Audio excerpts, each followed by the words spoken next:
요즘 인기 있는 종편 방송 프로그램 중에 연예인들이 고기를 잡는 낚시 프로그램이 있어요. 그날 어떤 고기를 잡느냐, 또 몇 센치, 얼마나 큰 고기를 잡았느냐에 따라서 낚시왕을 가리는 방송인데요. 뭐 고기는 여러 종류들이 있겠죠. 그 중에 연어라는 고기가 있어요. 뭐 이 가운데는 뭐 연어, 맛있겠다. 벌써 입맛 다시는 분들이 계시는데, 연어는 뭡니까? 강에서 태어나서 바다로 나가 살다가 산란 때가 되면 다시 자기가 태어난 그 강으로 돌아오는 회귀 본능이 있는 그런 물고기로는 잘 알고 있습니다. 그래서 참 독특하다. 어떻게 그게 가능할까? 연어는요, 자기가 태어난 곳을 압니다. 내가 어디에서 태어나는지, 어느 강에서 태어나는지를 압니다. 그리고 자기가 가야 할 곳이 어디인지를 분명히 잘 아는 물고기예요. 그래서 알래스카 그 먼 바다까지 가서 그곳에 살다가도 때가 되면 2만 킬로가 넘는 그 먼 험난하고 그 긴 여정을 시작합니다. 돌아가는 길에 무슨 일을 만날는지, 어떤 일들이 일어날지 알지 못해요. 오다가 바다의 상어들에게 잡혀먹힐 수도 있고요. 물개들의 한 끼 식사거리가 될 수도 있어요. 그 먼 바다의 여정을 마치고 이제 강줄기로 들어섭니다. 강줄기에서 기다리고 있던 곰들의 먹이가 될 수도 있고요. 늑대나 황새들의 밥이 될 수도 있어요. 간신히 피했습니다. 왔는데 뚝에 가로막혀 있어요. 높은 폭포를 뛰어 오르기도 해야 하는 험난한 여정입니다. 언제 끝날지도 몰라요. 자, 마침내 그가 가야 할, 그 연어가 가야 할 목적지에 다다랐어요. 야, 드디어 내가 나의 고향, 이 물 냄새 내가 알 수 있지. 물의 향기. 그래, 드디어 왔구나 했는데 사람들이 던진 그 낚시에 걸려서 그 목적을 이루지도 못한 채 잡혀서 밥상 위에 그냥 올라가는 신세가 될 수도 있어요. 자, 그렇게 힘들게 돌아온 연어의 생존율 0.63%라고 합니다. 1000마리 중 6마리만 자기가 태어난 그 강에 와서 산란하게 됩니다. 위험하고 그 긴 여행으로 인해서 온몸은 상처투성이에요. 한번 제가 이 연애에 관한 그 다큐멘터리 방송을 봤었거든요. 온몸이 상처투성입니다. 그리고 최종 목적인 산란을 하고 나서 그 연어는 그 강에서 죽음을 맞이해요. 한번 그 알을 낳기 위해서. 자기가 가야 할 곳을 정확히 안 연어입니다. 여러분은 여러분이 가야 할 최종 목적지를 잘 아십니까? 옆에 사람 물어보세요. 당신이 가야 할 최종 목적지를 아십니까? 어디로 가고 있대요? 어디로 가야 한대요? 네. 거기가 최종 목적지예요? 묻어버리고 가야겠네요. 여러분, 내가 살아야 할 분명한 이유와 여러분 목적을 알고 계십니까? 알고 가는 그 길도 여러분 쉽지는 않아요. 뜻대로 되지 않을 수도 있고요. 가다가 이루지 못하고 죽을 수도 있습니다. 그래도 가야 할 길. 그 길을 아는 사람은 그나마 행복해요. 왜? 아니까. 그나마 아니까. 모르는 사람은요, 어디로 가야 될지 몰라. 늘 불안하겠죠. 또 방황하겠죠. 왜? 어디로 가야 될지 모르는 거예요. 예수님은 그 길을 행복하게 가신 분이에요. 그 길이 십자가의 죽음이라는 것을 아셨음에도 불구하고 그 길을 기쁘게 걸어가십니다. 예수님께 가지고 있었던 그 예수님께는 사명, 분명한 사명에 대한 기쁨이 있었어요. 그래서 예수님께서 요한복음 15장 11절에 이렇게 말씀하시죠. 내가 너희에게 이런 말을 한다. 내 기쁨이 너희 안에 있게 하고 또 너희의 기쁨이 넘치게 하려는 것이다 라고 말씀하십니다. 예수님께는 뭐가 있다고요? 기쁨이 있었다고요. 뭐가 있었어요? 기쁨이 있어요. 여러분 기쁨이 있으신가? 여러분 안에 기쁨이 있으십니까? 예수님이 가지고 계신 그 기쁨을 제자들에게 주셨고 오늘 또한 우리들에게 주시길 원하십니다. 그 기쁨은 어디서부터 나오느냐? 평안에서부터 나와요. 평안하지 않으면 절대 기쁠 수 없어요. 불안한데 어떻게 기쁩니까? 마음 불안한데 미쳤나요? 마음이 평안하지 않고서는 절대 기쁠 수 없어요. 그래서 요한복음 14장 27절에 예수님께서 나는 평화를 너희에게 남겨준다.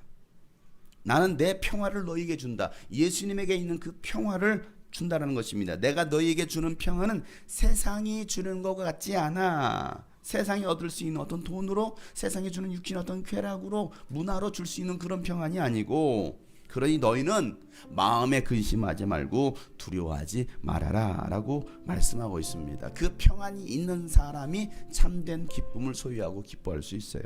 예수님의 평안이 여러분의 영혼 가운데 가득하기를 예수님의 이름으로 축복합니다. 내 안에 있는 그 예수님의 평화, 내 마음 속에 참된 평화 있네. 주 예수 주신 평화, 시험 닥쳐와도 흔들리지 않아. 귀하다 이 평안아. 주가 항상 계셔 내 맘 속에. 주가 항상 계셔 기쁘다. 주 나의 맘에 계셔 위로하시네.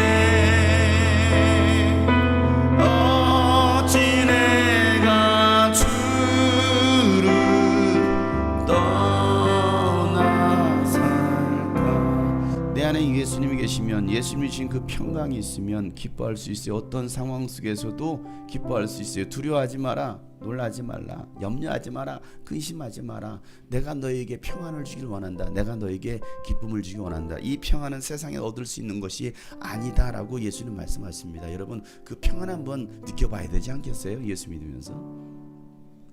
아니 예수 믿으면서, 예수님 믿으면서 그 평안 한번 느껴봐야 되지 않겠습니까?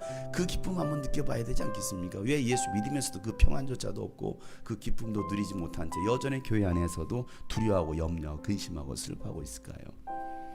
예수님의 평강이, 이 귀한 평화 내가 받고 보니 내 슬픔이 사라지고 마음의 기쁨 넘쳐 주를 찬양하네. 평화의 임금 예수.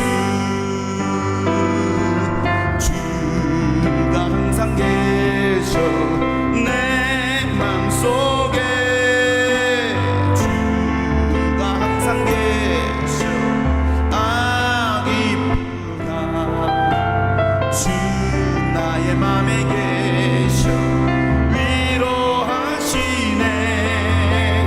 어찌 내가 주를 떠나서. 주 날개 아래, 주 날개 아래 내가 사는 동안 이 보배를 빛내리라. 기쁜 그날이 와 주를 만나 뵐 때 그 평화 영원하리. 주가 항상 계셔 내 맘속에.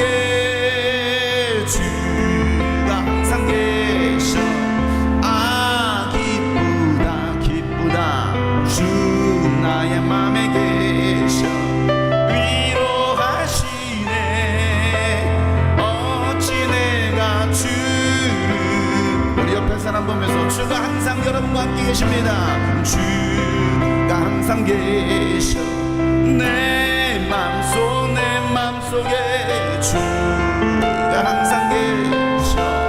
아 기쁘다 주 나의 맘에 계셔. 위로하시네 어찌 내가 주를 떠나 어찌 내가 주를 떠나 살까. 어찌 내가 주를 떠나 살까. 어찌 내가 주를 떠나 살까. 예수님의 평강이, 예수님이 주신 그 기쁨이 여러분 가운데 있기를 축복합니다. 내가 꼭 가야 할 곳을 알고 가는 사람과 모르고 가는 사람은요, 삶을 살아가는 자세가 달라져요. 사명을 아느냐 모르느냐 결과는요 완전히 다릅니다.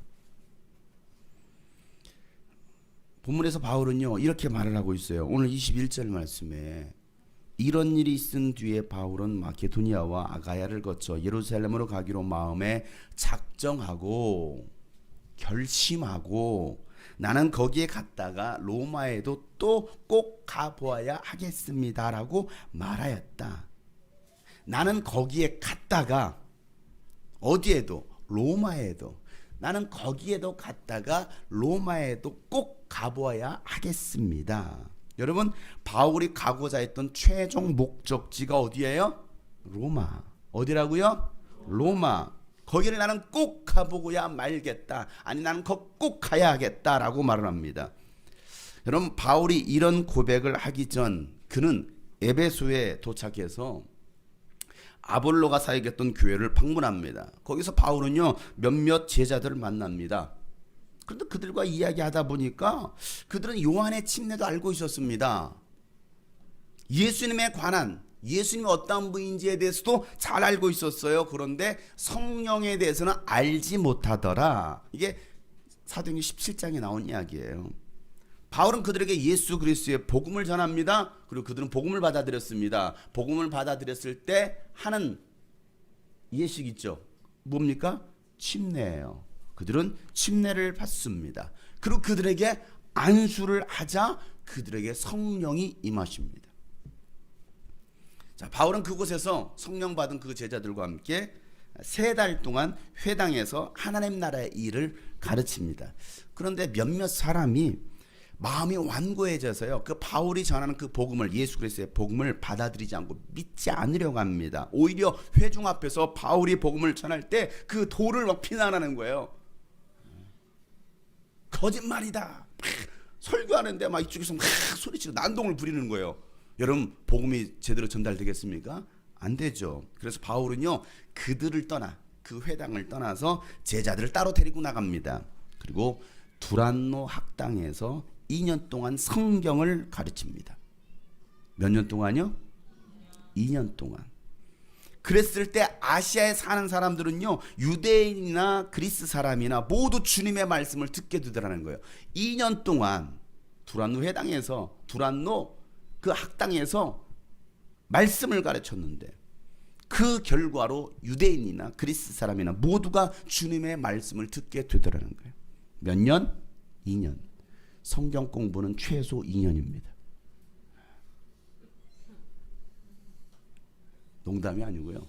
성경 공부는 최소 2년이에요. 예수님도 제자들을 3년 반 데리고 다녔어요. 그래도 성령 받지 않으니까 다 도망가 버려요. 그런데 놀라운 것은요. 그 2년 동안 그들이 하나님의 말씀을 하나님 나라에서 제대로 배우고 나니까 엄청난 전도의 역사가 영혼 구령의 역사가 일어나더라는 사실이에요. 제대로 배우면 제대로 경험하면 하나님은 바울에게 능력을 주십니다.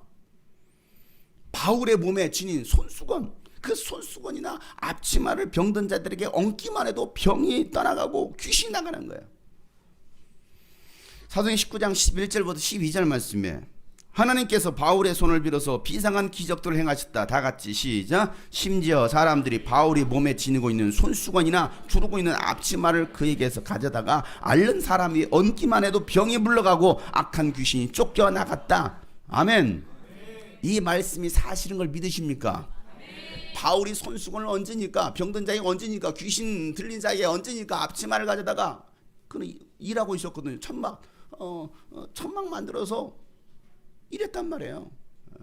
커튼 만들 때 앞치마 둘러요. 우리 장봉래 자매님이 빅 사이즈로. 근데 그거 뭐합니까? 그걸 걷어서 병든 자에 얹었더니 귀신이 떠나가고 병든 자가 고침받더라. 저도 해봤어요. 그래서 했더니 실질적으로 귀신이 떠나가더라고요. 여러분도 해보세요. 귀신이 떠나나 안 떠나나, 병이 낫나 안 낫나 해보세요. 하나님이 함께 하시고 여러분 믿음이 있으면 병이 고침받을 것을 믿습니다. 이게 성경에서 말씀하고 있는 거예요. 바울이 행하는 모습을 지켜봤던, 퇴마사 행세하던, 다시 말해서 무당짓 하던 그런 사람들이 몇몇 유대인들입니다. 유대인들이 바울을 흉내내면서 귀신을 쫓아내려고 합니다. 누가요? 유대인들이.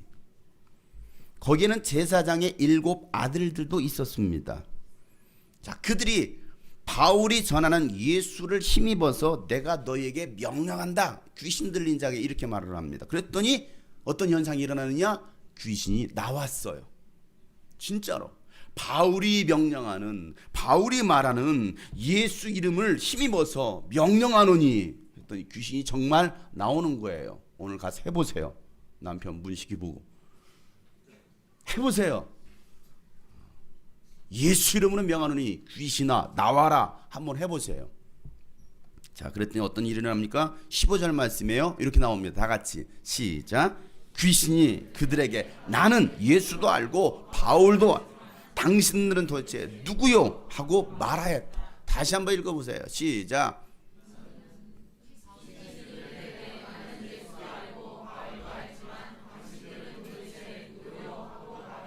오늘 지금 우리 19장 읽고 있어요. 앞에 몇 절에 있었던 거예요.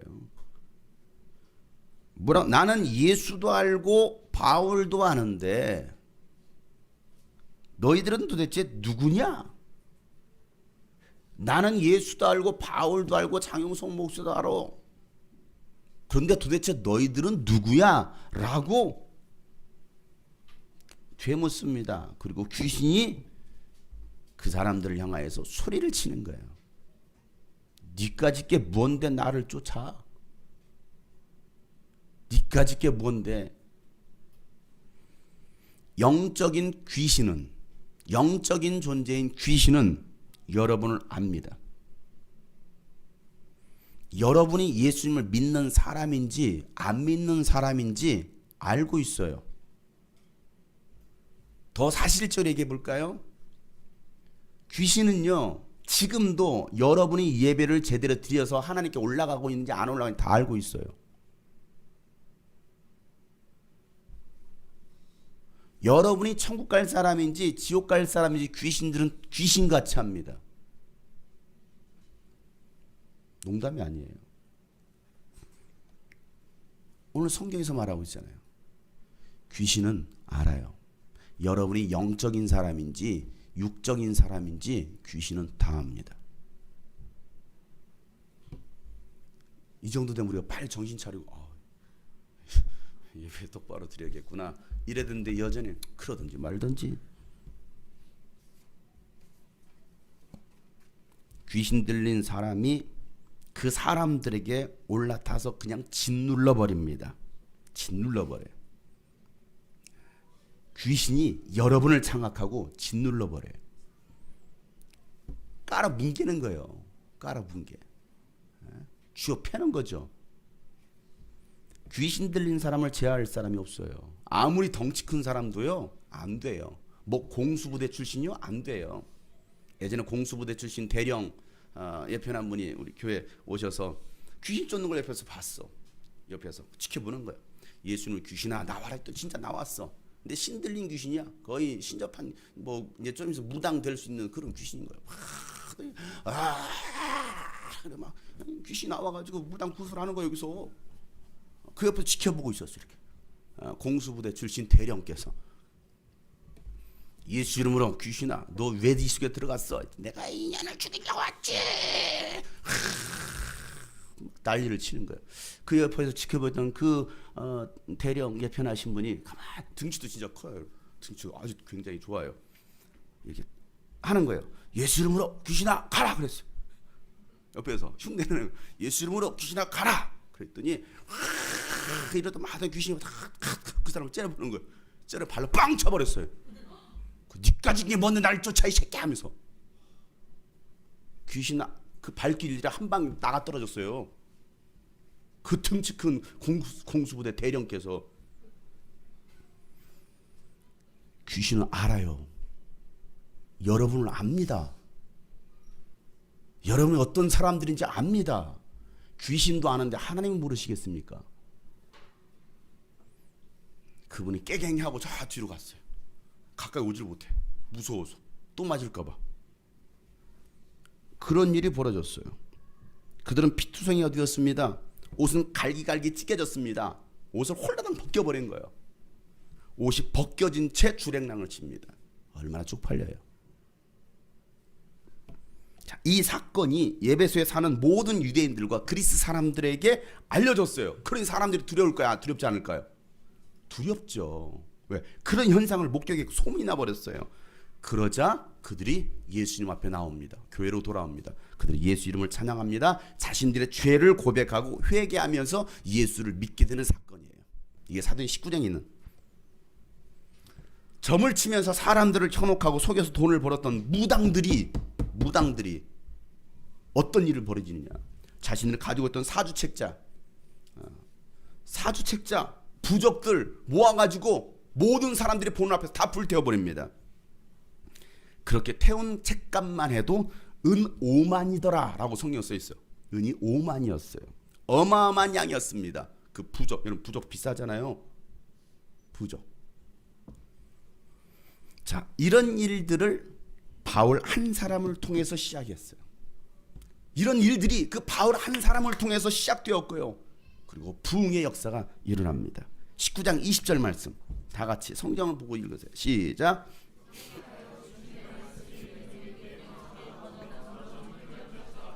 이렇게 해서 주님의 말씀이 능력 있게 퍼져나가고 점점 힘을 떨쳤다라고 말하고 있습니다. 그러니까 바울 한 사람을 통해서 주님의 말씀이 능력 있게 퍼져나가고 복음의 능력이 세상을 발칵 뒤집어 놓은 거예요. 그 한 사람 때문에 그 에베소 지역이 완전히 발칵 뒤집힌 거예요. 여러분을 통해서 주님의 말씀이 능력 있게 퍼져나기를 주의 이름으로 축복합니다. 바울과 같은 그 성령의 역사가 능력이 여러분에게 있어서 병든 자들을 고침받고 귀신들이 떠나가는 역사가 있기를 축복합니다. 여러분의 손수는 얹었을 때 그 병이 나는 역사가 있기를 주의 이름으로 축복합니다. 이게 믿음의 사람이라고요. 믿음의. 여기만 아멘하고 여기는 아멘 안 해요? 여기 뭐예요? 여기 노맨이에요? 이쪽만 아멘 하면 나와. 이쪽만 보고 여기는. 여러분에게 그 따르는 권세가 능력 있기를 주의 이름으로 축복합니다. 뭐가 예수 믿는 거냐고요. 뭐가. 누가 도대체 예수 믿는 사람이냐고요. 교회 30년 50년 다닌 사람이요. 목사가 예수 믿습니까? 장로라고요. 여러분 안에는 그런 능력이 있느냐고요. 그 믿는 자들의 권세와 능력이 있느냐고요. 아니면 무늬만 갖추고 있느냐고요. 형식만 있습니까? 여러분을 통해서 그런 엄청난 성령의 역사가 일어날 때 세상 사람들이 여러분을 두려워하고 이 주님의 꿈꾸신 교를 두려워하고 주님께로 나와 예수님을 찬양하고 하나님을 예배하게 되는 거예요. 그런 교회가 우리 교회 여러분이 되기를 축복합니다. 바울 한 사람을 통해서 에베소 지역 발칵 뒤집혔습니다. 그리고 아시아 전역에 소문이 났습니다. 이런 일이 일어나고 있을 때에 바울이 오늘 이 본문 말씀을 한 거예요. 이런 상황, 이런 일들이 에베소 지역에 얼마 있었어요? 2년 3개월 동안. 2년 3개월 동안. 우리 교회가 여기 들어온 지 얼마 됐어요? 3, 4, 5, 6. 2년 4개월 됐습니다. 우리 교회가 여기로 들어온 지 2년 4개월이 됐어요. 발각 뒤집혔나요? 아니면 우리 교회가 뒤집혔나요? 여러분의 속이 뒤집혔나요? 눈이 뒤집혔나요? 이 지역이 발칵 뒤집혀야 되는데. 자, 오늘 21절 다시 한번 읽어보세요. 그런 배경 속에서 오늘 21절 다 같이 시작. 이런 일이 있은 뒤에 바울은 마케도니아와 아가야를 거쳐 예루살렘을 가기로 마음에 작정하고 나는 거기에 갔다가 로마에도 꼭 가봐야 하겠습니다 하고 말하였다. 그래요. 자, 이런 상황 속 에베소에서 어디로? 마케도니아로. 그리고 어디를 거쳐? 아가야를 거쳐. 아가야 가자. 아가야를 거쳐서 어디로? 예루살렘으로 가기로 바울은 마음을 작정했다 이거예요. 자, 바울의 그 3차 전도 여행의 그 루트를 보세요. 자, 어디에서부터? 에베소에서 뭐 지도가 지금 없지만은 에베소에서 이렇게 보시면 됩니다. 에베소에서 마케도니아로 그리고 아가야를 거쳐 가자 예루살렘으로. 예루살렘으로 들어옵니다. 자, 무엇 때문에 그렇게 긴 여행을 했을까요? 이게 짧은 코스가 아니에요. 굉장히 긴 코스입니다. 왜 그렇게 긴 여행을 했어요? 1번, 여행을 즐겨서. 2번, 왜 여러분 바울이 그렇게 긴 여행을 합니까? 복음을 알지 못하는 이들에게 복음을 전하기 위해서 전도 여행을 떠나는 거예요. 육신의 즐거움을 위한 여행이 아니었습니다. 복음을 전하기 위한 선교 여행이었어요. 복음을 전하기 위해서 열방 선교하기 위해서 천막을 만들어서 팔았습니다. 그래서 선교비를 모았어요. 장사해서 선교비를 모았습니다. 그가 장사한 이유, 사업한 이유였습니다. 이 나라 저 나라로 가기로 그리고 마음에 작정을 하더라는 거예요.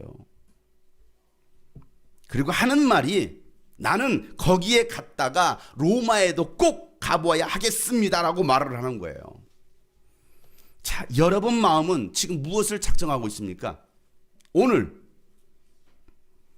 여러분 마음에는 전도와 선교에 대한 마음이 있습니까? 여러분 마음에 가고자 하는 열방은 어느 나라입니까? 전혀 관심 없나요? 열방을 향한 마음은 바울만 가져야 될 마음일까요? 열방을 향한 마음은 하나님의 마음이에요. 하나님은 단 한 번도 열방을 잊으신 적이 없습니다. 하나님은 이스라엘만 사랑하실까요? 아니에요. 창세기 12장에 하나님께서 아브라함을 부르시고 그에게 언약하십니다. 우리가 잘 아는 말씀이죠. 3절 말씀에 너를 축복하는 사람에게 내가 복을 베풀고 너를 저주하는 사람에게 내가 저주를 내릴 것이다. 땅에 사는 모든 민족이 너로 말미암아 복을 받을 것이다 라고 성경은 얘기하고 있습니다. 이 말씀 정말 좋아하는 말씀들입니다. 기독교는 얼마나 좋아합니까? 복 받는다라는데 너를 축복하는 사람 복을 베풀 거야. 아멘. 너를 저주하는 사람 내가 그를 저주할 거야. 아멘. 얼마나 좋아요. 왜? 근데 그 다음 말씀을 기억하지 않습니까? 땅에 사는 모든 민족이 너로 말미암아 복을 받을 것이다. 왜 이 말씀을 여러분 기억하지 않을까요? 나 때문에 모든 민족이 복을 받을 거래요. 어떻게 해야 됩니까? 그러면 모든 민족으로 나가야 되죠. 땅에 사는 모든 민족이 너로 말미암아 복을 받을 것이다. 이 언약은 아브라함에게만 하신 것이 아니라 야곱에도 동일하게 말씀하시는 거예요. 28장 14절에 너의 자손이 땅의 티끌처럼 많아질 것이며 동서남북 사방으로 퍼질 것이다. 이 땅의 모든 백성이 너와 너의 자손 덕에 복을 받을 것이다. 뭐라고 말하고 있어요? 너와 너의 자손 덕에 이 모든 백성이 복을 받을 것이다. 시편 저자도요 이렇게 찬송시를 씁니다. 시편 67편 2절에 3절 말씀에 온 세상이 주님의 뜻을 알고 모든 민족이 주님의 구원을 알게 하여 주십시오. 하나님 민족들이 주님을 찬송하게 하시며 모든 민족이 주님을 찬송하게 하십시오라고 그는 찬송시를 쓰고 있어요. 그리고 하박국 선지자를 통해서도 이렇게 말씀하십니다. 하박국 선지자 2장 14절에 대저 물이 바다를 덮음같이 하나님의 영광을 인정하는 것이 세상에 가득하리라 라고 선언하고 있어요. 물이 바다 덮음같이 모든 민족이 모든 열방이 하나님을 인정하는 것으로 가득하기를. 예수님 마지막 때에 일어날 일에 대해서 말씀하시면서 예수님께서 오실 때를 다음과 같이 말씀하시죠. 마태복음 24장 14절 말씀에 이 하늘나라의 복음이 온 세상에 전파되어서 모든 민족에게 증언될 것이다. 그때야 끝이 올 것이다. 하늘나라 복음이 온 세상에 전파되고 모든 민족에게 증언될 때 세상 끝날 종말이 올 것이다 라고 말씀하셔요. 이 일을 누가 할 것이냐. 그리고 부활하신 예수님께서 제자들에게 명령하신 그 지상 명령, 지상 대명령, 마태복음 28장 19절 말씀, 이거 잘 알잖아요. 그러므로 너희는 가서 모든 민족을 제자로 삼아라. 모든 민족을 제자로 삼아라. 그래서 아버지와 아들과 성령의 이름으로 너희는 침례를 줘라. 이게 예수님께서 말씀하신 거예요. 너희는 가서 모든 민족을 제자 삼으라는 거예요. 그리고 하늘로 승천하시기 전에 하셨던, 하늘로 올라가시기 직전에 하셨던 말씀, 사도행 1장 8절 말씀, 오직 성령이 너희에게 임하시면 너희는 능력을 받고 예루살렘과 온 유대와 사마리아와 땅끝까지, 마침내 땅끝에까지 이르러 내 증언이 될 것이다. 이게 오늘 지금 우리에게 하시는 말씀이에요. 아멘이 안 돼요. 왜? 이런 말씀 아멘 해야 되는데 왜 이렇게 아멘이 안 될까요? 사랑하는 성도 여러분, 전도와 열방 선교는 열심히 있는 전도자들만의 이야기입니까? 아니 그냥 이것은 성경에 기록된 이야기입니까? 성경 따로 우리 따로입니까? 따로 국밥이에요? 아니 특별한 사명을 받은 어떤 목회자나 선교사님들의 이야기입니까? 그래서 저번에 선교사로 나가셨어. 아니면 오늘 예수님께서 오늘 저와 여러분에게 명령하신 말씀입니까? 요한이 환상이 열려서 마지막 때를 봅니다. 마지막 때. 요한은 성경을 이렇게 기록합니다. 요한계시록 7장 9절부터 10절 말씀에 다 같이 시작. 그 뒤에 내가 보니 아무도 그 수를 셀 수 없을 만큼 큰 무리가 있었습니다. 그들은 모든 민족과 종족과 백성과 언어에서 나온 사람들인데 흰 두루마리를 입고 종려나무 가지를 손에 들고 보좌 앞과 어린 양 앞에 서 있었습니다. 그들은 큰 소리로, 자, 요한이 봤던 장면 너무나 놀라운 장면이었습니다. 그 수를 셀 수 없을 만큼의 수많은 큰 무리가 있었습니다. 그 무리를 봤더니 그들은 모든 민족과 종족과 백성과 언어에서 나온 사람들이라는 거. 전 세계 인류에 있는 사람들, 수많은 사람들. 근데 그들은 흰 두루마리를 입었습니다. 흰 두루마리가 무엇입니까? 예수 보혈로 깨끗하게 씻은 세마포를 입은 사람들입니다. 예수를 주로 고백하는, 죄사함 받은, 그리고 그들의 손에는 종려나무 가지를 손에 들고 예수님 앞에 서 있었습니다. 그리고 큰 소리로 찬양합니다. 뭐라고 찬양합니까? 구원은 보좌에 앉아 계신 우리 하나님과 어린 양의 것입니다 라고 말하고 있습니다. 구원하심이 보좌에 앉으신 우리 하나님과 어린 양께 있도다.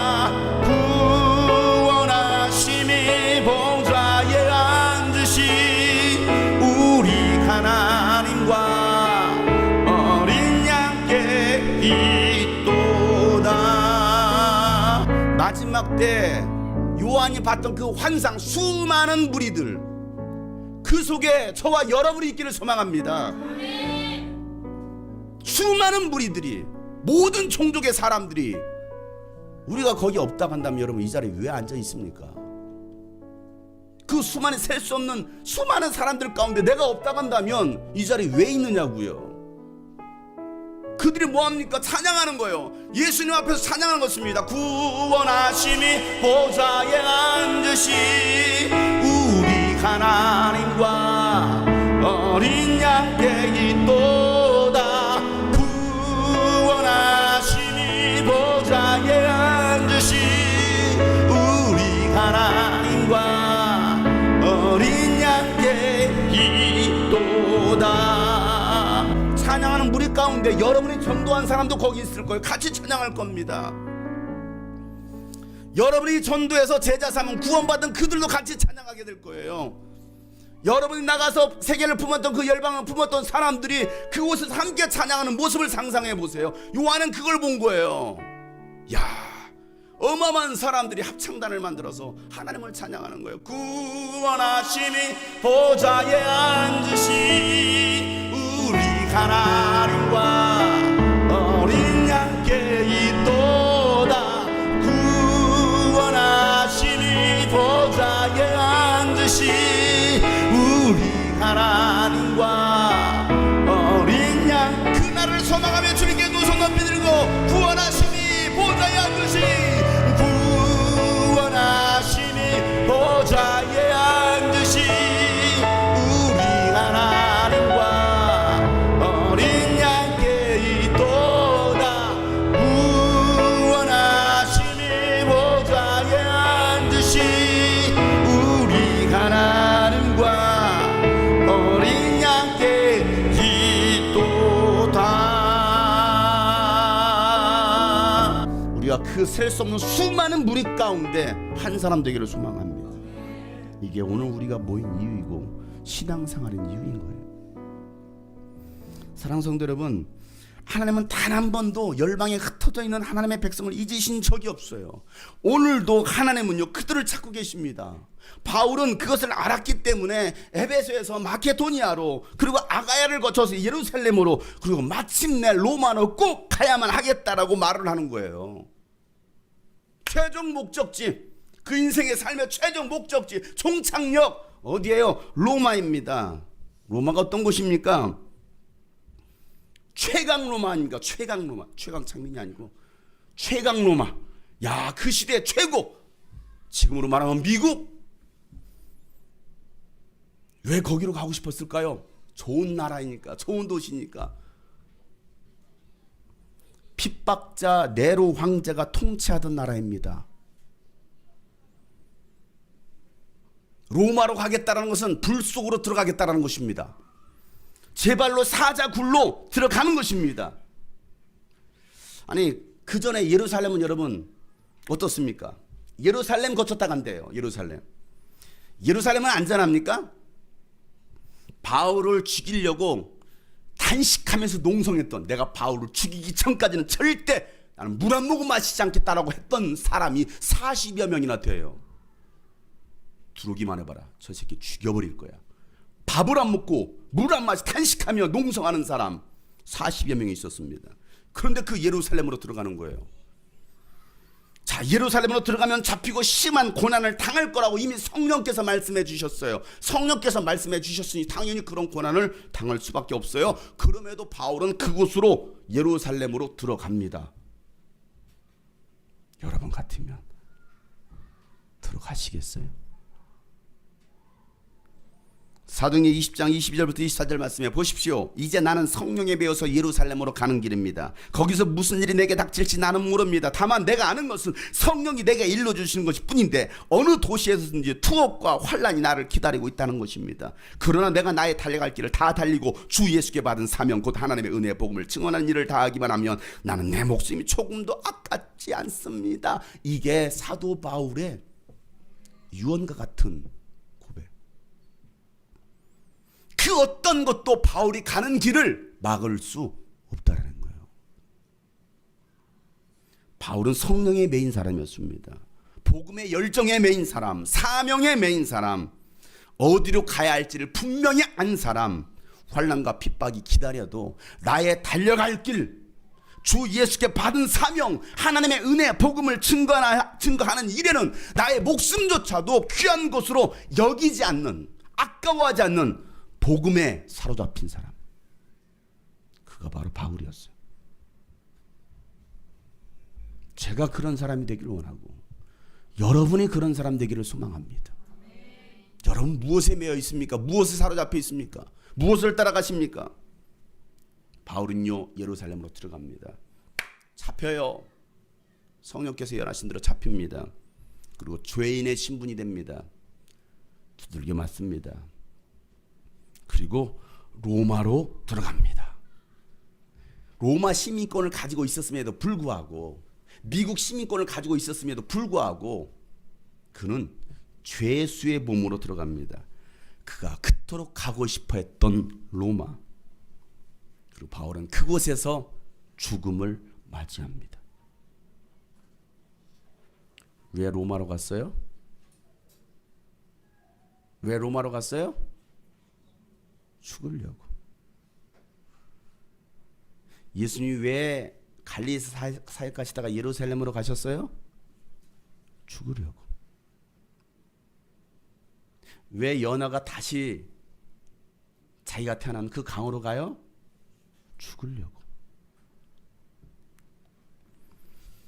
저는 내일부터 유럽 선교 여행을 떠납니다. 독일 베를린에서 집회를 하고 또 체코 프라하에서 말씀을 전하게 됩니다. 그리고 바울이 그토록 가고자 했던 이탈리아 로마로 갈 거예요. 바울이 갇혀 있었던 그 지하 감옥, 그리고 그가 순교를 당하면서 목이 잘렸던 장소, 목이 잘리면서 이 머리가 바닥에 3번 튀깁니다. 전승에 의하면 거기서 물이 쏟아져 나와. 목 잘렸던 그 순교 현장, 그리고 로마 초기 기독교인들이 그 네로 황제의 핍박을 피해서 지하 동굴을 파서 지냈던 카타콤, 수많은 기독교인들이 순교를 당한 콜로세움 경기장을 가게 될 겁니다. 그리고 프랑스와 네덜란드와 오스트레일리아 6개국을 방문합니다. 그곳에서 무슨 일이 일어날지, 어떤 사람들을 만나게 될지 몰라요. 분명한 것은 복음을 두고 나가는 그 길에 하나님은 함께 하신다라는 사실입니다. 500년 전 종교 개혁을 일으켰던 그 중심의 도시 유럽, 독일, 그러나 지금은 예수 그리스도의 복음이 없는 죄악된 도시, 아니 다시 제2의 종교 개혁을 일으켜야 될 도시들, 형식과 종교성에 매여 있는 그들에게 저는 다시 복음으로 깨어나라고 가서 또 외칠 거예요. 3년 전에 갔습니다. 다시 갑니다. 또 외칩니다. 여러분은 꼭 가야 할 곳을 알고 계십니까? 그곳으로 가기 위해서 여러분 무엇을 준비하셨습니까? 주님이 오늘 여러분을 부르시면 아멘 순종하면서 모든 것을 다 내려놓고 달려갈 준비가 되셨습니까? 죽을지도 모를 그 먼 길을 떠났던 연어처럼 하나님의 뜻을 이루기 위하여 기쁨으로 십자가를 지셨던 그 예수님처럼 자신의 달려갈 길을 알고 목숨을 조금도 귀한 것으로 여기지 않았던 바울처럼 우리도 그 길을 가야 하지 않겠습니까? 이게 우리가 살아가는 이유인 거예요. 제가 사역에서 고민하고 방황할 때, 방황까지는 아니고요, 어떻게 할까요? 이 신학을 마치고 이 길을 가야 됩니까? 해야 합니까? 그냥 이 주의 길, 목회자의 길이 아니라 그냥 평범한 여러분처럼 그냥 평범하게 그리고 와서 헌금하면 되는 거 아니에요? 주일 예배 드리면 되는 거 아니에요? 맞습니다. 하고 가면 되는 거 아니에요? 그렇게 하면 안 될까라는 생각 가지고서 산속에, 저희 전라도 내장산에 있는 산속에 있는 기도원으로 들어가게 됩니다. 하나님 말씀해 주세요. 아니다라고, 그 길 가지 말고 돈 벌러 가라고 말씀해 주세요. 저는 그거 응답받으러 갔어요. 추운 겨울 한 2월쯤이었을 것입니다. 금식하러 간 건 아닌데 등록하려고 저기 며칠 있다 가려고 합니다. 그랬더니 전도사라고 썼으니까 금식하러 오셨어요? 하길래 예. 얼떨결에, 저 금식하러 간 건 아니었거든요. 얼떨결에 예 그랬더니 알겠습니다. 방 안내해 주겠습니다. 그랬더니 조그마한 단칸방 하나, 여기서 그냥 지내시면 됩니다 하더라고요. 그래서 얼떨결에 금식을 하게 됐어요. 나 원래 금식하려고 온 게 아니었는데, 그래서 전도사가 쪽팔리게도 아닙니다, 밥 먹을 겁니다 하기가 그래가지고 참 체면이라는 게. 그래서 들어가서 그 오후 점심 때부터 금식 아닌 금식을 하기 시작했어요. 5시만 되면요, 이제 갑자기 금식한다니까 더 배가 고프잖아요. 금식하면 신기하게 더 배고파요. 5시만 되면요, 교회에서 종을 칩니다. 땡그랑 땡그랑 종 쳐요. 예배 시간을 알리는 중이 아니고 밥 먹으러 오라고 종 치는 소리예요. 땡그랑. 사람들이 막 그쪽으로 식당 쪽으로 몰려가요. 저는 그 몰려가는 그 사람들 뒷모습을 봐요. 처량하게. 금식한다고 하는 사람 가서 밥 먹으면 쪽팔리잖아요. 그러니까 그 시간에 뭐 합니까? 산으로 올라가요. 1시간 정도 올라가면 폭포가 나옵니다. 폭포. 내장산 폭포가 있어요. 거기까지 막 산 올라갑니다. 배고픔을 이기려고 가요. 폭포에 가가지고 그 위에서 막 소리를 지는 거야. 하나님, 용석이가 왔어요. 누가 오라고 했냐? 하나님, 막 냅다 소리를 지르는 거야. 막 소리 지르는 거야. 그러다 막 그냥 소리 지르니까 배가 더 고파. 힘없이 내려와요. 내려와가지고 뭐 하냐면 바위에 앉아, 큰 바위에 앉아가지고 성경 읽기 시작하는 마태복음 1장부터 읽기 시작하는 거예요. 하나님 나에게 말씀을 응답해달라. 감정이 아니라 하나님 말씀을 응답해. 마태복음 1장부터 막 읽어내리기 시작합니다. 7시가 되면 이제 예배를 드리러 가는 거예요. 예배 드려. 부흥회했어. 저녁에는 강사님 오시면 집에 9시 반쯤 집회가 끝나고 나서 뭐 몇 명 되지도 않아요. 나까지 해가 한 10명 앉아 있었습니다. 집회가 끝났어요. 젊은 사람은 나밖에 없어. 다 노인네들밖에 없어요. 집회가 끝납니다. 얼마나 추운지 그 내장석 그 계곡에 있으니까 얼마나 추운지요. 보일러도 없어요. 난방 그냥 마룻바닥에 마룻바닥. 하도 오래된 기본이니까 11시만 되면 추워가지고 이불 두꺼운 거 있어. 그거 한 2개 바닥 깔고 한 2개를 덮어도 추워. 이러다 자다 새벽 2시만 되면 이불 꽉 뒤집어쓰면 얼마나 얼어 죽게 생겼어요. 그러고 있어. 추워가지고 잠이 안 와. 새벽 4시 반쯤 되니까 할머니 들어와가지고 아버지 하고 있어요. 또 깨우는 거야. 새벽 기도라고 5시에. 나는 조금 더 자고 싶은데 저 밤새 잠도 못 자는데 새벽 4시 반부터 와가지고 할머니는 마오씨가 또 주문을 외우는 거야. 또 자고 있는데 저기 또 기도하시는데 또 이 젊은 사람이 또 들어 누워 자고 있기도 뭐하니까 또 일어나가지고 5시에 또 강사모에서 설교합니다. 설교 끝나고 또 막 기도시킵니다. 6시 끝나가면 나와 이제 세수를 해야 되잖아. 따뜻한 물이 없어. 그러니까 뭐 하느냐? 계곡에 가가지고 얼음을 깨가지고 그걸로 머리를 감면 세수하는 얼음물로 하는데 얼굴이 터질 것 같아요. 비누를 치니까 비누가 굴러다녀요. 머리가 감아. 머리가 벌써 얼어 이렇게. 머리가 서이로. 그러니까 막 추우니까 머리가 이러면 머리 깨질 것 같은 말이죠. 세수 대충 하고는 그래도 시간이 안 가. 또 7시가 돼요. 뭐하지? 할 일이 없어. 뭐하지? 8시 되면 종을 또 칩니다. 땡그랑 예배를 알리는 종이 아니에요. 식사 시간을 알리는 종이에요. 두 끼 굶었는데 벌써 죽을 것 같아. 사람들 또 밥 먹으러 갑니다. 전 또 뭐 하느냐? 또 산으로 올라가는 거예요. 갈 데가 산밖에 없어요. 산 올라가서 또 한참 산에 가다 다시 내려옵니다. 그리고 또 성경 읽기 시작해요. 아침 예배 끝납니다. 집회 끝났어요. 점심 12시 또 통을 쳐요. 밥 먹으러 오라고. 저를 자꾸 유혹하는 종소리예요. 안 쳤으면 좋겠어. 종 뛰어버리고 싶었어요. 근데 다 밥 먹으러 가는데 나는 할 데가 없으니까 또 산에 올라갑니다. 저희 코스가 그랬어요. 종소리 듣고 산에 올라가고. 산에 올라가서 또 아버지 나에게 좀 말씀해 주세요. 용석이가 왔어.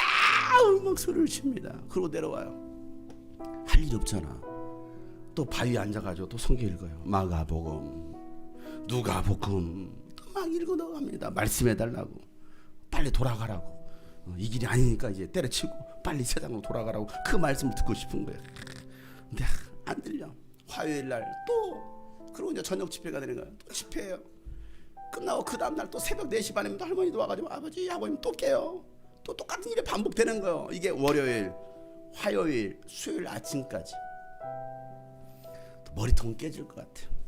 또 아침 예배 끝났어요. 그리고 오후에 다시 산에 폭포에 올라갔다가 내려와서 성경 읽어요. 요한복음, 사도행전 1장, 2장, 3장, 4장, 5장, 6장 넘어갑니다. 드디어 20장까지 왔어요. 20장까지. 20장 1절, 2절, 3절, 4절. 하나님 나에게 말씀해 주세요.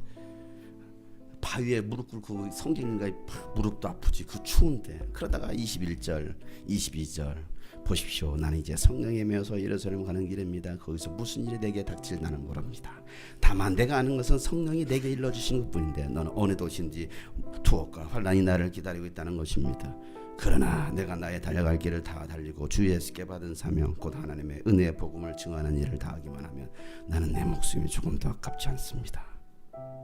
25절에 나는 넘어가야 되는데 안 넘어가주는 거예요. 그리고 24절을 다시 읽었어요. 그러나 내가 나의 달려갈 길을 다 달리고 주 예수께 받은 사명 곧 하나님의 은혜의 복음을 증언하는 일 다하기만 하면 나는 내 목숨도 조금 더 아깝지 않습니다. 이 전도사로 살아가는 게 목회자로 살아가는 게 너무 힘들어. 그래서 목사님이 가지 말라고 했나 봐요. 또 신학을 마치고 또 사역을 하다 보니까 또 쉽지가 않아요. 그래서 하나님 나는 가겠습니다 했는데 24절 또 3번, 4번, 5번 24절을 못 넘어가고 내가 나의 달려갈 길을 다 달리고 주 예수께 받은 삶 곧 하나님의 은혜의 복음을 증언하니 다 하기만 나는 내 목숨이 조금도 아깝지 않습니다. 그러나 내가 나의 달려갈 길을 다 달리고 주 예수께 받은 삶 곧 하나님의 은혜의 복음을 증언하니 나는 내 목숨이 조금도 아깝지 않습니다. 그러나 나의 달려갈 길을 받으세요. 주 예수께 받은 삶 은혜의 복음을 증언하기를 마치는 나의 삶이 조금도 귀하지 않습니다. 나의 달려갈 길을 마세요. 주 예수께 받은 사명 은혜의 복음을 증거하는 나의 생명을 조금도 좀 귀한 것을 느끼지 않겠습니다. 그 말씀 앞에서 또 읽고 내가 달려갈 길 주님께 받은 사명 하나님의 은혜의 복음을 증거하는 그 길을 가겠다고 하나님의 은혜의 복음을 증거하겠다고 왔는데 힘들다고 그 길이 어렵다고 도망가려고 했던 제 자신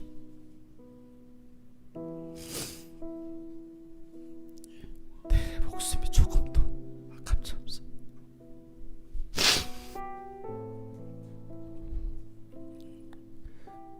저는 그 자리에서 무릎을 꿇고 하나님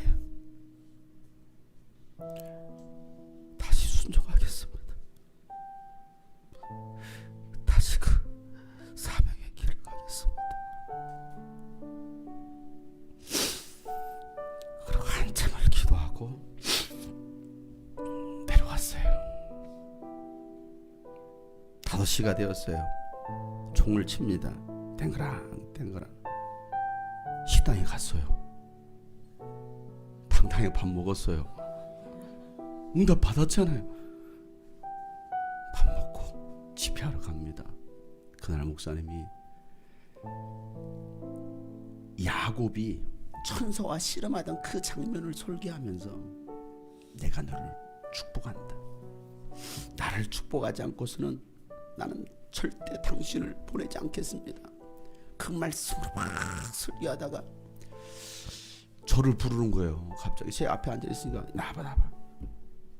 직분이 뭐야? 전도사인데요. 그래, 내가 천사야. 전사님이 야곱이야. 씨름 한번 하자. 저보다 키가 커요. 등치도 커요. 씨름했어요. 그래, 꽉 붙잡았습니다. 그 목사님 막 나를 쓰러뜨리는 데가 앉아있으면 나를 축복하지 않으면 절대 놓지 않겠습니다 소리쳤어요. 그랬더니 그 목사님 놀랐어요. 살살할 줄 알았는데 저는 죽기 살기로. 그게 저의 심정이었거든요. 그랬더니 아주 전사님 대단하네. 그러더니 저의 머리에 손을 얹고 하나님 야곱처럼 축복하여 주옵소서. 야곱처럼 사용하여 주시옵소서. 저를 축복해 줘. 그날 밤 자고 그날 아침에 저는 하산했어요. 돌아왔어요.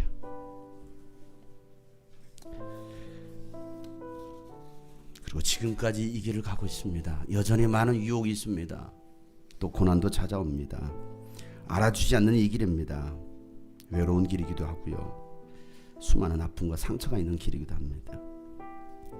어느 날 자다가 일어나서 제가 이런 가사를 썼어요. 나는 가리 주의 길 가리 십자가 사랑의 길 나는 가리 주님 흘린 뜨거운 눈물의 길 차가운 외면과 아픔 상처 가슴 앓고 나는 가리 승리의 길 주님과 함께하리 환난과 핍박 사막 같은 여정 속에 외로운 싸움해도 나의 달려갈 길이에 나의 사명이기에 오늘 힘들어 지쳐 쓰러져도 오직 주님만 바라며 가리라.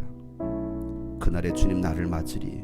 주님 다시 오시는 그날에 자라했다 착하고 충성된 종아 내가 너와 함께하리라. 내게 멸류관 씌워주리라. 약속하신 주님 내 평생에 주님만 영원히 사랑해. 주께 영광 주께 감사 주께 찬양 오직 주님께만. 이런 가사를 쓰고 찬양을 만들었습니다. 나는 가리 주의 길 가리 십자가 사랑의 길 나는 가리 주님 흘린 뜨거운 눈물의 길 차가운 외면과 아픔 상처 가슴 안고 나는 가리 승리의 길 주님과 함께하리 환난과 핍박 사막 같은 여정 속에 외로운 싸움에도 나의 달려갈 길이기에 나의 사명이기에 오늘 힘들어 지쳐 쓰러져도 오직 주님 바라며 가리라 그날에 주님 나를 맞으리 주님 다시 오시는 그날에 잘하였다 착하고 충성된 종아 내가 너와 함께 가리라 내게 면류관 씌워주리라 약속하신 주님 환난과 핍박 사막 같은 여정 속에 외로운 싸움해도 나의 달려갈 길이기에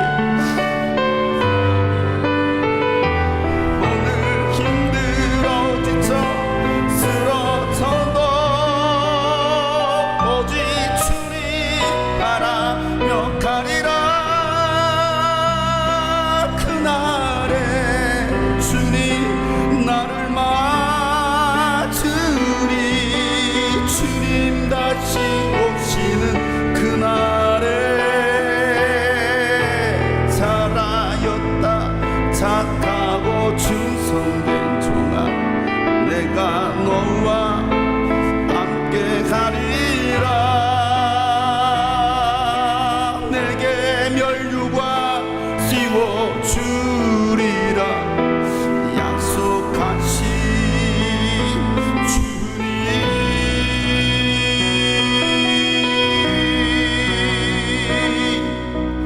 내 평생에 주님만 영원히 사랑해 주께 영광 주께 감사 주께 찬양 오직 주께 내 평생에 주님만 영원히 사랑해 주께 영광 주께 감사 주께 찬양 오직 주께 아멘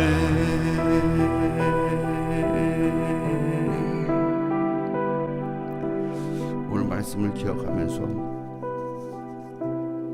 나는 꼭 가야 하리라 라고 고백했던 그 바울의 고백처럼 우리가 꼭 가야 할 그곳 하나님께서 보내시는 그곳 내가 꼭 가야만 하는 그곳을 여러분 찾을 수 있길 바랍니다. 주님께서 가라 하실 때 순종하고 나아갈 수 있는 우리가 되었으면 좋겠습니다. 다 같이 말씀 붙잡고 하나님 순종하며 결단하며 다시 다시 나아가기를 원합니다. 우리 간절하게 주님 앞에 기도하겠습니다. 거룩하신 하나님 아버지, 하늘의 아버지, 그 길을 가게 하여 주시옵소서. 그 길을 가게 하여 주시옵소서. 그 길을 따라가게 하여 주시옵소서. 그 길을 따라가게 하여 주시옵소서. 주님 가신 그 길을 따라가게 하여 주시옵소서.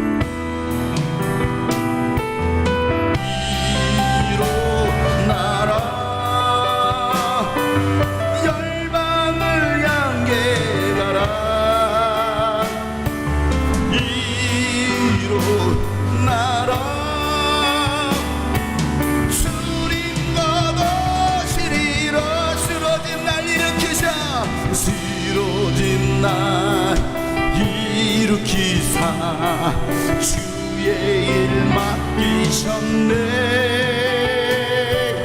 연약한 날 부르시사 주복음 전개가 소망 없던 나의 삶에 소망 없던 나의 삶에 주네 비추셨네. 광야 같은 메마른 삶 생수로 제 일어나라. 일어나라. 낙심하지 말고 나갑시다. 낙심치 말고 가라.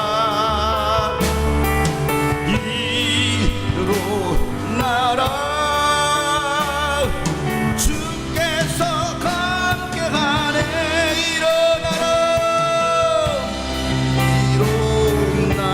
열방을 향해 나갑시다.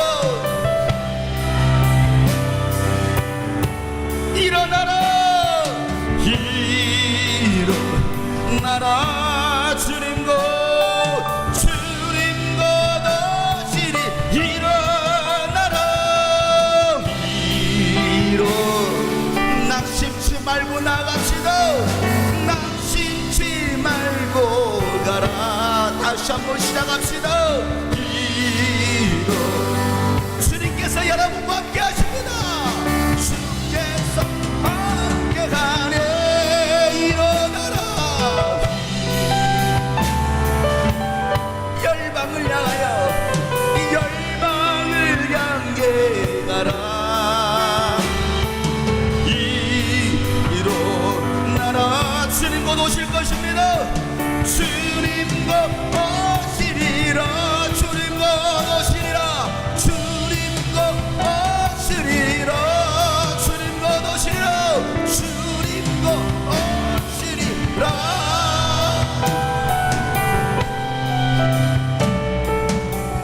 하나님 아버지, 주님 다시 오실 날 멀지 않은 이때에 주님께서 가라 하신 그곳으로 우리가 꼭 가야 할 그곳으로 순종하며 결단하며 나갈 수 있는 주의 자녀들을 되게 하여 주시옵소서. 그 길이 비록 험난하고 때로는 죽음이 우리를 기다리고 우리를 넘어뜨리려고 무너뜨리는 그 모든 환경이 있다 할지라도 우리가 결코 두려워하지 않고 주님과 함께 그 길을 한 발 한 발 나아갈 수 있는 주의 자녀들, 우리 교회 성도들 되게 하여 주시옵소서. 하나님, 낙심에 있는 영혼들 다시 한번 용기 주시고 이렇게 세워주시고, 오늘도 주님께서 일어나라, 다시 하자, 지금 나와 함께하면 다시 시작할 수 있다고 말씀하시는 그 주님의 음성 듣고 용기 내어서 일어설 수 있는 우리 성도들 되게 하여 주시옵소서. 바울 한 사람을 통해서 하나님, 그 모든 전 지역이, 로마가, 전 세계가 예수 그리스도의 복음을 받아들일 수 있었던 것처럼 우리 한 사람이 그 한 사람 되게 하여 주시옵소서.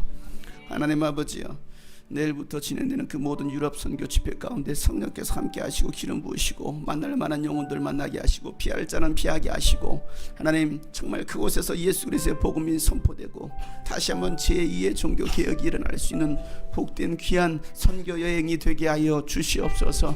또 하나님 아버지여, 이 무익한 종이 이스라엘을 비우는 동안 하나님 악한 영들이 우리 교회를 넘어뜨리려고 시험하는 일이 없도록 천군 천사들로 보호하시고 지켜주시옵소서. 방해하는 모든 세력들은 예수 그리스도의 묶임받고 떠나갈지어다. 천군 천사들은 저희들을 수송들을지어다. 하나님 아버지 더 큰 은혜의 역사가, 부흥의 역사가 하나님 우리 교육 가운데 있게 하여 주시옵소서. 또 하나님 아버지 강단에서 하나님의 말씀이 선포될 때마다 하나님의 영으로 충만케 하여 주시옵소서. 오늘도 주님께 귀한 예물을 드립니다. 11조로 주일 예물로 또 선경금으로 감사금으로 이 모양 저 모양으로 드려지는 이 모든 예물을 받으시고 이 예물을 통하여 하나님 민족과 열방 가운데 예수 그리스도의 복음을 증거하고 교회를 세우는 데 귀하게 물질이 쓰여지게 하여 주시옵소서. 이제는 우리 구주 예수 그리스도의 은혜와 하나님 아버지가 놀랍고 거듭하신 사랑과 성령님의 감화 감동과 동충만하심이 오늘 말씀처럼 내가 꼭 가야 할 그곳으로 가기로 다시 한번 작정한 모든 하나님의 사람들 머리 위에 우리 주님이 꿈꾸신 교회 위에 이제로부터 영원토록 함께 하시기를 간절히 축복하며 기도하옵나이다.